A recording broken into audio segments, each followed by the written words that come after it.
I just tell the truth, and telling the truth is crazy in a world full of lies.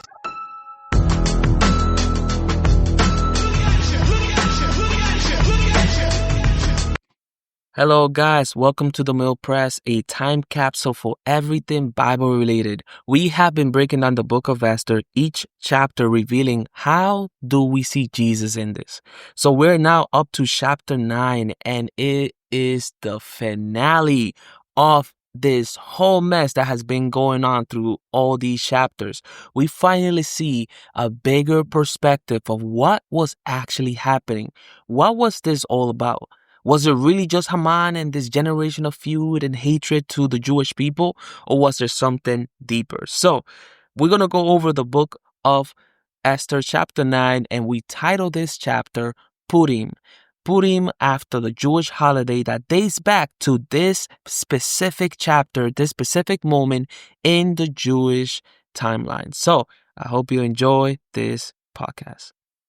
Chapter 8, we discuss how the word of God cannot be changed. God's word does not change. God does not change his mind. And we see how this is exemplified in Xerxes because he understands that law is needed in order to maintain a kingdom, and his word is law. He cannot change the law. He cannot just say, oh, today I feel like I'm going to take it away. Today I'm going to implement it. No, whatever I said is law and it has to be fulfilled.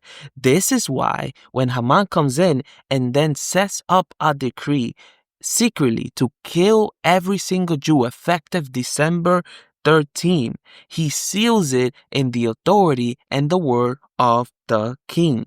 Why is this crazy? Because that means even if the king doesn't want to do it, he has to, because he's bound by his word. So later on, when Haman is exposed to be an enemy, not of the Jews, but of the king's wife, can you imagine that you set up a law that basically gets your own wife killed, and the person that did it is standing right next to you? And he finds out that Haman was actually an enemy of his wife. And even more, he was molesting Esther in his own house. Man, it was great. Like, Xerxes was angry. He was angry. He was so angry that he had him impaled with the very weapon that Haman had formed to kill Mordecai. And then all of his possessions was given to Esther, who then gave it to Mordecai and gave him the power of attorney over Haman's state. Now, that's important because, again, the king cannot go back on his word. So even though he knows this means killing even even Esther, he cannot go back on his word. So what does he do? He says, I'm going to go ahead and make another decree. And I'm going to make an example of Haman. I'm going to go ahead in this decree, in this order. I'm going to let everybody know what happened to Haman, who tried to conspire to kill the Jewish queen, who tried to conspire to kill Mordecai. This is what I'll do. He gives the right to fight back and bear arms, to protect their home from unlawful seizure. Hint, the Constitution. He gives them the right to protect their property from anybody that trespasses against their own home. What Xerxes does is he evens out the playing field. And he says, you know what? Yes, you can attack the Jews because that was the law I implemented. Hey, but Jews, listen, you guys can bear arms and fight back, and it will not be considered treason, right? Because my word said you can be killed. So if you fight back, you're committing treason. But now I'm going to make it that you actually have the right to fight back.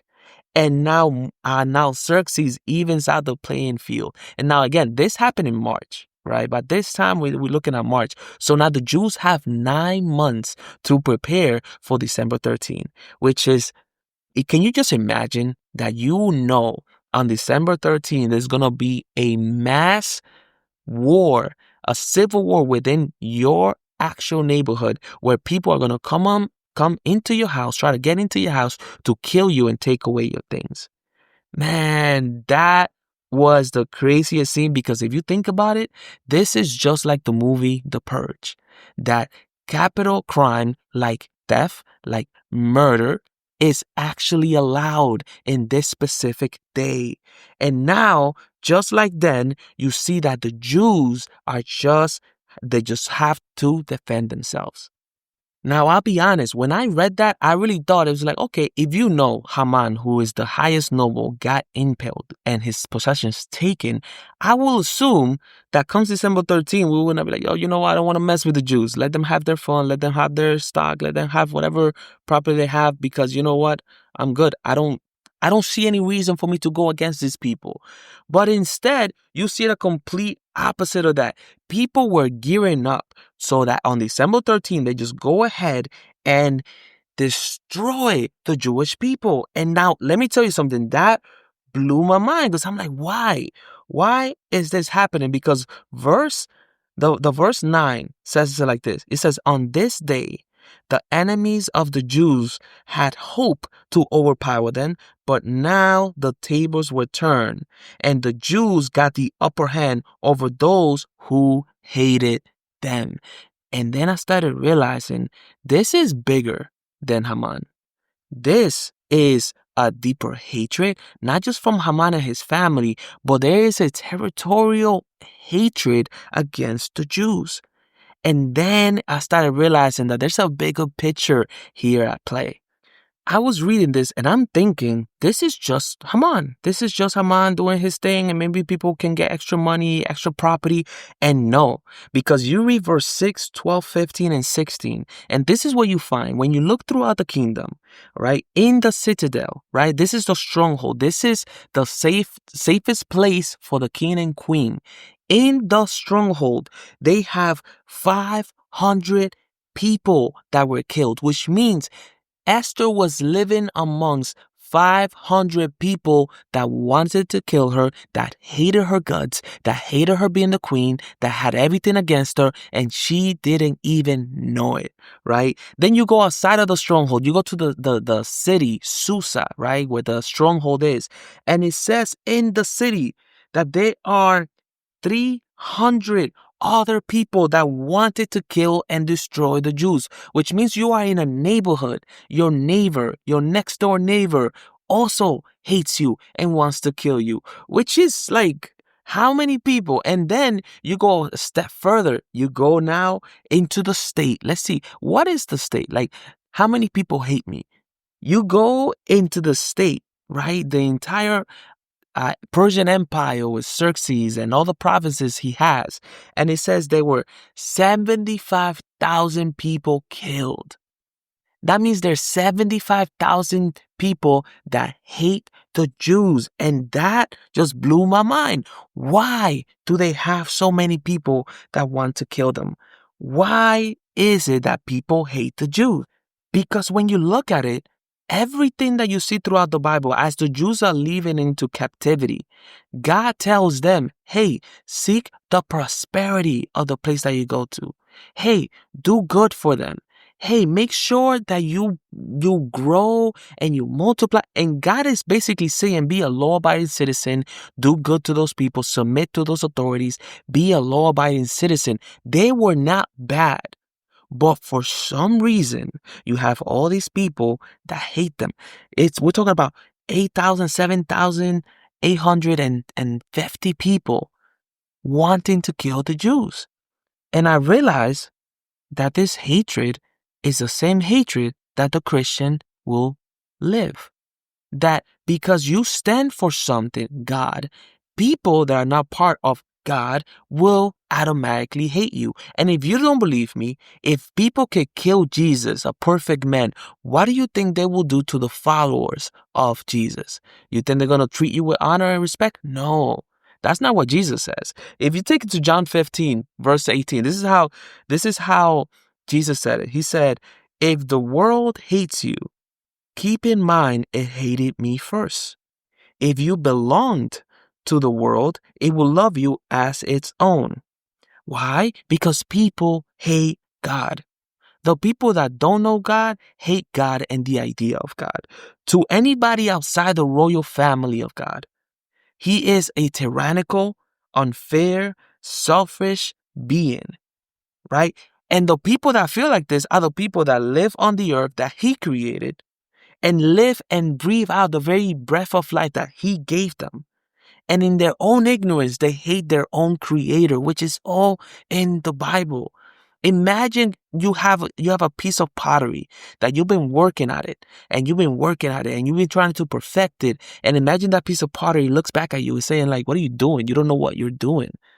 As if like, you don't have the intellect to determine how the creator makes or is. He's the one that created you, but we love to take possession of a higher position. Just like Haman, we love to take a higher position more than we deserve, and we like to say, no, God, this is the right thing. This is what you should have done. I should have done this. I should have done that. God, you should have been, if you were good, God, this is what it will look like. And we try to limit God to our own perspective, our own vision. And if God doesn't meet my idea of what God should be, then he's an evil, evil God. If people hate God, how much would they hate his son? They killed him. How much would they hate his disciple? They're persecuted. Like, you gotta understand, when you become a Christian, when you partake of the things of God, you will now stand for something. You know what I love? I'm a big history fan, right? I love some of the quotes that Winston Churchill says. Because this is one quote he says, you have enemies? Good. That means you stood for something at some time. And he's saying like, man, anybody that just follows someone else, that's easy to do. Someone that actually has values, that stands by their values, that says, no, this is what it is and it should be like this. People like that, I hate it. Why do you think the transgender movement hates the church? Why do you think anybody that does anything against the Bible hates the church? Because they stand for something that goes beyond your own desires, your own understanding. And because they stand for something, they will be hated. This is why over and over, there's this ongoing theme that you cannot be unevenly yoked. Like, you should not join yourself with someone that doesn't share the same vision that you share, right? What does evil have to do with righteousness? What does light have to do with darkness? Like, you cannot have two masters. You cannot say, I love the things of God and I love the things opposite of God. You can't do it. You have to pick one way of life or the other. This is why I love the book in the Old Testament, because in there you have these people going into war and he says it plainly. He's like, look, this is God. This is the one true God. Choose today who you will serve. It's a choice. You either part of this royal family or you are an enemy of it. Because if you love one master, you will hate the other. This is a biblical teaching throughout the entire Bible, that you cannot serve two camps. You're either part of God's family or you are against God's family. And understand, I'm not saying the other one is a family. It is not. The purpose of the enemy is completely compiled on opposition to you. They don't stand for anything other than whatever is opposite of you. This is why I'm so big on the fact, like, when you see a man that stands by his values, he will be hated by other people that do not have values. And then when you ask them of their values, they don't know what to say. They say, no, it's how I feel, and we should be like this, and we should be like that. And they say these things that have no weight, because you can either stand for something or you can easily fall for anything, right? So when you see this concept of the enemy, you see that God never says he's an enemy to you, but he constantly says you have made yourself an enemy to me. Because if God was to make you his enemy, the second that thought enters his ever-present, everlasting, ever-timing ideology and thought process, you will cease to exist. You will not be destroyed. No, because that's easy. I can kill you. I can just bury you. I'm talking about deleting you from the history of creation overall completely. You were not even created. Your existence has never been known. This is what it's like to be like for God to make you his enemy. But the Bible constantly says that no, we have made an enemy of God who has only loved us. And this is true throughout the entire Bible. But let me tell you, when I read this whole book, when I read the book, chapter 9 specifically, and I saw, man, you have that in the beginning, you have in the citadel, right? 500 people, 510, because then after that, by the way, like the king goes up to Esther after the first 500 got killed. It's like, hey, we killed these 500. Do you want anything? And she goes, you know what? I want Haman's 10 sons killed as well. So it's 510. And that you can say is crazy, but let me tell you something. If you live in a house where you're constantly molested, disrespected, hated on, and then that very person, the father of that person, goes and says, hey, we're going to kill the Jews, what do you think that family's going to do? They're gonna join in. It's like, yeah, dad, we're gonna kill them Jews. So understand, like father, like son. So Esther is like, you know what I want, king, my husband? I want the 10 heads of those 10 sons that he has. And all 10 are killed. Now let me tell you, it's crazy because you have 510 people killed in the citadel. And it says specifically it was not plundered. And that's key. That's very key, because when you look into how Mordecai went ahead receiving Haman's estate, it was given to Esther from the king, and Esther then awarded it to Mordecai and made him the head of state. They did not take it.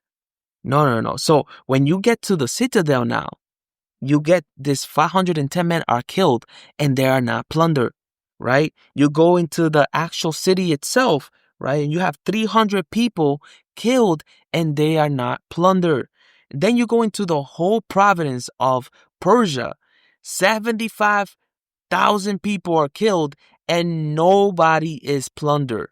Why is that crazy? We're talking about 75,810 people that were killed, right? So just to give you perspective, let's just suppose, right? Let's just think if it's 8,800, right? 8,810 people.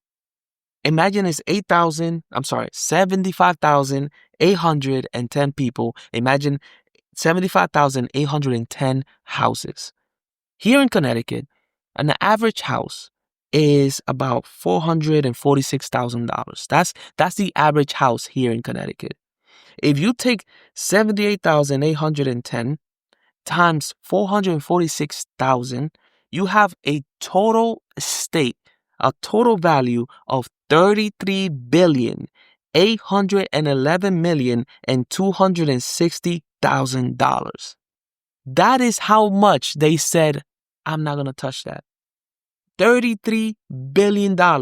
And the Jews, not a single one throughout the province of Persia, as big as the United States, and not a single one touched it. Why? Why is that important? Because to plunder means to steal, right? The Persian king allowed them to plunder. But what's the seventh commandment? You shall not steal. What are the Jews doing? They are remembering the law of God. They're saying, even though the law of this nation tells me I can do that, the law of my God says I shall not. This is why when it comes to like Haman, when it comes to even them killing these people, understand they're not going out into the streets fighting and killing all these enemies. They are guarding their houses, just standing there, and then somebody will try to break in. And as they break in, they come out with a whole sword to kill you and your family. And now you stand your ground and defend yourself. And it basically says that 75,810 people did that throughout the whole Persian Empire. And they simply defended themselves, right? You shall not kill. The Jew following the law to the very last letter. That's why I love the book of James. Because in James chapter 4, it says, submit yourselves to the one true God and resist, right? It means to fight the devil and he will flee. That when you come into this Christian faith, God will go ahead and give you the strength, the law-abiding power for you to overcome the people that make themselves an enemy to you. and you will see them flee. You will overcome them, because you who seek peace and prosperity of your people will be protected by the very law that empowers them to kill you.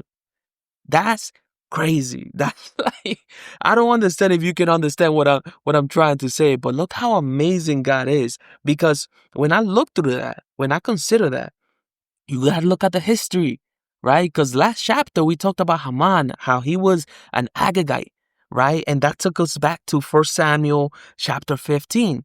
Let me tell you how this takes you right back there again. This ongoing theme of Agag, right? The last king of the Amalekites, which is where Haman comes from. Listen to this, which is crazy. This is 1 Samuel 15. In there you have the first king of Israel, right? And the first king of Israel was Saul. And Saul is instructed to go and destroy the Amalekites because they had pursued and ambushed Israel when they were leaving Egypt, right? So we talked about how the Amalekites are the byproduct of a man sleeping with a prostitute, illegitimate children, right? And this is the whole group of people that came from that birth. Well, God tells Saul, go destroy the Amalekites because they one time tried to destroy and steal from my people, plundered, right? And then Saul goes, and instead of destroying everything, he decides to keep all the sheep, the cattle, the lamb, everything that was actually good, all the goods. And then the prophet comes back, Samuel, comes to him, and he's like, what have you done? Why didn't you obey God when he told you to destroy everything? And this is what he says. Samuel says this to Saul. He says, why did you pounce for plunder and did evil in the eyes of the Lord? And I'm like, what is pounce? I'm like, I didn't understand what that meant. So I had to look it up. And when I looked into it, it's the idea that imagine an eagle that's like high standing in the air and suddenly swoops down, right? And it's this word that carries the idea, why have you stood so low as to go and steal plunder? He's like, man, you are a king and you are here begging for scraps? For these sheep, cattle, for these things that God told you to destroy? Isn't it better that you obey God? Then you get all these like items, these possessions, this plunder. You rather steal? You rather steal than inherit what God has given you. You rather envy than accept what God has given you. You rather hate instead of forgiving like God has forgiven you. Like you rather go ahead and fight a war that God has already given you complete control and ownership over. And this is what we do, trying to dictate what God has commanded. That was Haman's error. That no matter how much he had, he couldn't enjoy it because he was so focused on hating, on looking at Mordecai, on looking at him. He's begging. He doesn't have nothing. And then all the wealth, all the money, all the estate, all the blessing that Haman had, there wasn't enough to fill him. So now you get to this point in 1 Samuel, and Samuel is telling this king Saul, man, how can you stood so low to like plunder? Like, really? This is what you wanted? You see, the Jews simply understood that, and they said, no, we're not gonna make the same mistake Saul made. Nah, we're not gonna plunder none of this. Anybody that comes against us will get it. But we don't want nothing from them. We don't need to become these thieves, right? We are the people of God. We will defend ourselves, but understand we will not plunder. We will not steal from our neighbors because we were called to seek the prosperity, not to take the people's inheritance. Look how beautiful that is, that even though they are your enemies, you still, because of the law of God, can love them. This is what I'm saying. Love your enemies. People don't understand. Like, this goes deeper than just like, oh yeah, I love you. Like, no. There's a certain law and grace that's supposed to be manifested through you. That you do carry the law and the power of the king, but at the same time, you have the authority to exemplify grace, to love your enemies. And they say that I will not break the law of my God, right? So this is what they got from do not plunder. And let me tell you something. When you look through the whole account, I love this because I have been telling you, this book, every chapter points back to Jesus. And the beginning of chapter 9 shows you exactly why. Verses 2 and 3 read like this. It says, the Jews assemble in their cities in all the provinces of King Xerxes to attack those determined to destroy them. No one could stand against them because the people of all nationalities were afraid of them. And all the nobles of the provinces, the governors, the administrators, helped the Jews because of fear of Mordecai had seized them. That because of the fear of one man, a people were empowered by the very power that held the country together. Like the people that held the country, the governors, the employees, the administrators, the people that hold the government together are the very people helping the Jews go and fight and defend their properties. Look how amazing. And it says they did it because of the fear that Mordecai had given them, right? And when I say given them, it's like it seized them. It's not like he gave it. It took hold of them, because what was Mordecai's whole impression? This man was honored higher than anyone else in the whole kingdom. This man was paraded around as the king's own person. He represented the king. He was riding the king's horse, wearing the king's robe. He was the second in command throughout the whole kingdom of Persia. So people understood that to be next to Mordecai was to be next to Xerxes, right? To be next to Jesus is like being next to the Father. And you know what? I'm telling you, when you look through this verse, when you look through this chapter, that the closer you get to Jesus, the closer you get to the Father. This is why Jesus says, if you have seen me, you have seen the Father.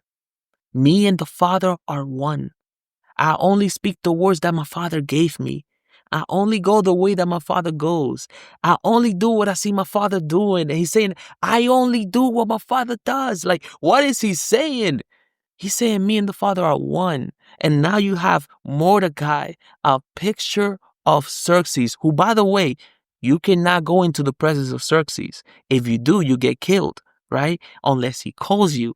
But he doesn't just call anybody. Meanwhile, Mordecai, you can approach Mordecai. Mordecai actually makes his way to you the same way that if you try to go into God's presence, it says you will surely die. But then Jesus makes his way to you, makes his dwelling among you, goes around your city, around your neighborhood, and makes his way to you so you can see the image of the King unseen.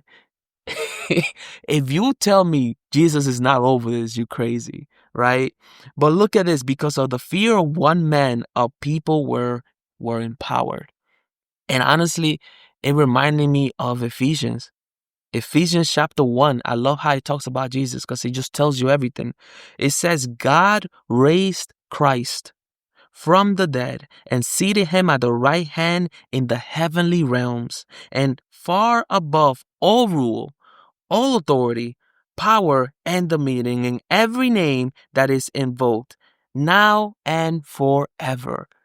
And now you see how Jesus, through one man, we have been empowered above every authority, every rule, every dominion, every name that's invoked, whether it be Buddha or Muhammad. It don't matter. Jesus is above it all. He's seated at the right hand of the Father, ruling over all of his creation. Look how, and then from that one man, you now have authority over the rest of the kingdom, because you know who owns the kingdom? The king. And the king says, hey, I'm going to give it to you. I'm going to go ahead and take this kingdom and I want to make it grow. And I want you to be a representative to me. Like, I will make it so that you are empowered by the kingdom, by my kingdom, to take ownership, defend yourself, and maintain liberty, freedom, justice, like over your home, your family. Your enemies will not overcome you. Your enemies cannot conquer you. Your enemies cannot plunder you. You make me your king, and I will protect you. That is the most amazing, amazing thing about God, that he shares his beautiful grace with us, and he gives us authority according to his authority. The Jews went to war, man. They went to war and they overcame their enemies. And I'm telling you, it's such an amazing thing, because when you look throughout this chapter, you see that they put down all these people, all these enemies. And it says at the very end that after they finished, they rested and they were celebrating, they were feasting, they were enjoying the peace that had come over the whole nation, because this moment, this March, this December had become a time they went from a people that were full of sorrow and distress when Haman issued the decree, to a people that had been delivered from all their surrounding enemies.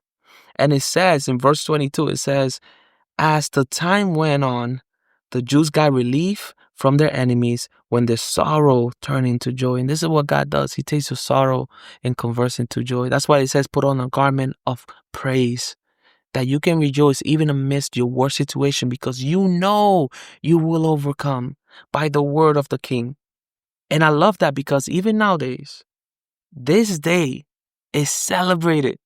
Even now, in March, every year, you have the Jewish holiday called Purim, Purim.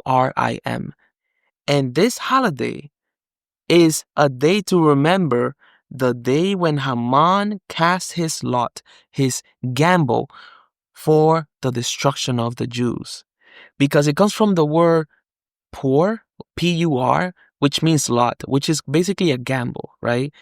And Purim is referring to the day that Haman tried to take a gamble against destroying the people of God. It's something that's celebrated even today. Every March, every year, you will see on your calendar the day of Purim, which is an amazing thing, because God wants to make sure you remember this story, this historical event that took place, that even today is celebrated and recognized by the world of something that actually happened. And lastly, and it's such an amazing thing, because when you look at chapter 2, Esther is introduced as this orphan, right? Cousin of Mordecai. Mordecai has his father, Jair, and nothing mentioned of Esther other than that her father and mother died. They passed away. And it's not until later on, verse 29, you finally hear Queen Esther, daughter of Abihail. And I'm like, who's Abihail? Where did this guy come from? And let me tell you, it's such an amazing picture, because when you look into the name Abihail, this is David's brother's daughter. This is David's niece, right? And understand that you have Jael, the father of Mordecai, and Esther is the niece to Jael. You know what was the name of David's niece? The only woman named Abihail, because that was a man's name before. But the first woman and only woman in the Bible that's mentioned to be named Abihail is David's niece. And likewise, you have now the niece of Jael come in and again expose like everything that's going on. Because Abihail Abihail in the last in the book of 1 Samuel, they were the next generation that lived in the conquered territory from Agag, right? And now Esther lives in a conquered territory for Persia. And just like before, that you see that they won and had victory over their enemies, you see now the same parallel with Esther, that now she also has victory in the territory of her enemies. Because wherever God has called you, if you are of God and you have the authority of the King in you, it is holy ground. It is yours. It is separate from everything else. It is yours to have. This is why we don't need to steal. We don't need to plunder. We don't need to go out of our way, because we have an inheritance. that has been reserved for us to receive. That you don't have to work hard to get this money and get this. No, no, no. God says, put me first. Seek first the kingdom of God and all his righteousness, and all things will be added. He's saying, listen, if you make me your king, I will make you my child. And as my child, you get an inheritance. This is why Jesus says, man, come to me, all who are weary, and I will give you rest. Man, that 9 to 5, that 12-hour shift, whatever it is that you do, trying to get ahead, and Jesus is just like open arms. Hey, I can give you something greater. Don't stoop so low. Don't stoop so low to like plunder, steal, and do all these things. Nah. Come to me, and I will give you rest. And I will give you an inheritance over things that you can never saw imaginable. Because that's what God does. That's what God did. Throughout the whole book of Esther, you see how the character that God gives you gets you everything that you could need, whether it be from deliverance from your enemy to prosperity, whether it be to turn your sorrow into joy, or it just be having a family. Because you see, Esther went from a place where she was an orphan to now she has been restored. And the mention of her father, you see Mordecai, you see Xerxes, you see a coming together of her lineage. And I'm telling you, when you become a Christian, when you embrace the truth of this Bible, you become aware of your lineage. You become aware of the enemies around you. You become aware of what has been taking place under your nose. And now you can go ahead and take refuge in the word of the King. So I hope you guys enjoy Esther chapter 9 titled Purim. It has been an amazing, amazing lesson. We have the last chapter next week, and it's only 3 verses long. So we'll see how we're gonna combine this and see how Jesus can be amidst these 3 verses. Nonetheless, thank you guys for listening to the Mill Press. It's been an amazing joy teaching this Bible study. I can't wait to talk to you guys again and just tell you what God is doing amidst his word. Take care. Have a good night. Have a good day. Whatever it is that you're listening to us.